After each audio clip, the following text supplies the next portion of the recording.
What's up guys, James Paddock here. What's new with me?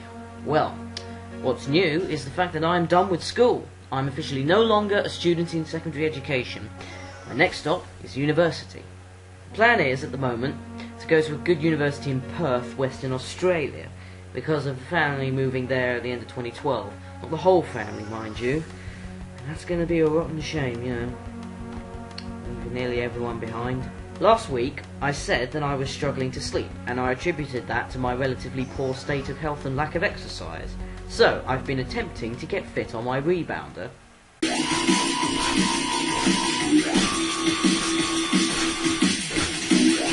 I hold the hope that, however slowly, I'm burning a good deal of calories by bouncing up and down to the sound of thumping drum and bass. I sat my music technology exam on Friday, and all I can say is that even after all the revision I did, I was still ill-prepared for most of what lay in store. It was a despicably evil exam. It was just the right level of difficulty all the way through, and I ended up probably spending twice as much time as was absolutely necessary on each question. I just had to think long and hard about each individual one, because after getting through the results of my mock exam, I was more than aware that any number of silly mistakes was going to cost me dearly. Let's elaborate on that, shall we?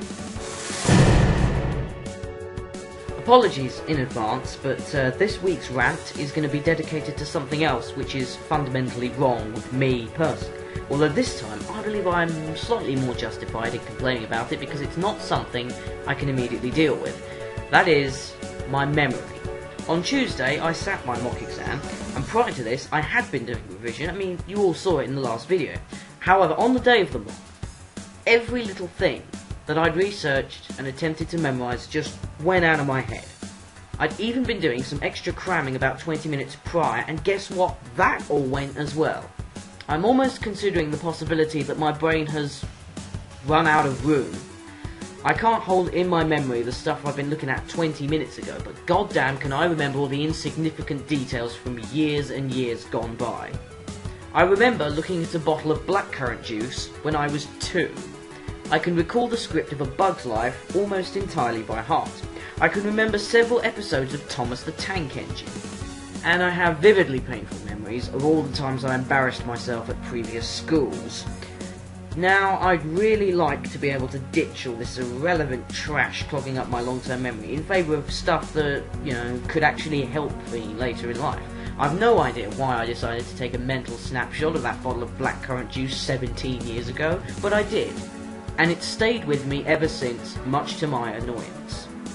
However, there's little I can do now that the exam is over. I just have to hope that what my mind managed to retain between my initial revision and the exam itself actually helped me to achieve a decent grade.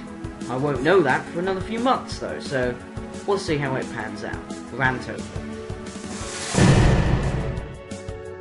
Well, I've been trying to learn how to play Unnatural Selection by Muse, and I'm actually making progress with it. So, no amusing clip of me losing my temper over my lack of piano playing skills and beating the crap out of inanimate objects this week. Nope.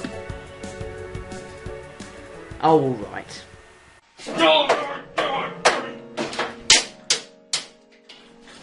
Happy now? Musically, things are going pretty well. I just uploaded a new track called Ocean Moonlight, and you can check it out here. It's a weird trance/DnB song, which is a little more laid back than my usual stuff, but I find it quite nice to listen to all the same. Good to have on in the background if you want. And I'm working on another song called Submission. That should be up soon. I can't really say for sure at this point how it'll turn out, but it looks like it'll be quite funky, quite techno-y. Maybe I'll squeeze in some heavy guitars at some point. I don't know yet. We'll see how it evolves. What with the rate at which ideas seem to come to me, literally anything could happen. I'm also going to try and get to work with Propellerhead Reason again, just to see if I can really soup up any of my songs that really deserve more than just a quick conversion to a sound font, and Ocean Moonlight should definitely be getting an upgrade in Reason. Nothing more to add, so here is this week's Epic Song of the Moment. And I realise that's a bit of a weird statement, you know, why don't I just call it Epic Song of the Week? Well, why not indeed? I don't know, but I'm not. Anyway, this week's epic song comes from the lovely Christina Grimmie. She just released a new song, for free, which is to be on her soon-to-release debut album, and the song is called Ugly.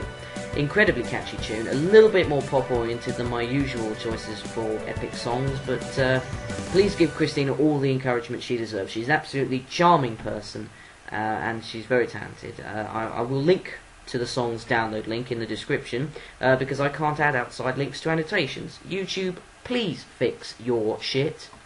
That said, she's immensely popular, so the song is bound to be up on YouTube already by about 200 different users. There's my week. I now have a rather substantial amount of free time on my hands, so I'm a little bit dubious as to how much interesting stuff will happen to me in the next year or so. Boy, this vlog is going to be absolutely enthralling throughout the year to come. Anyway, thanks for watching, guys. Keep subscribing, commenting, etc. on my music, and I'll see you sometime next week. As if they make you feel ugly. Just imagine everybody in the birthday suits. Imagine everybody in the birthday suits. Yeah, if they make you feel ugly. Just imagine everybody in the birthday suits. Imagine everybody in the birthday suit.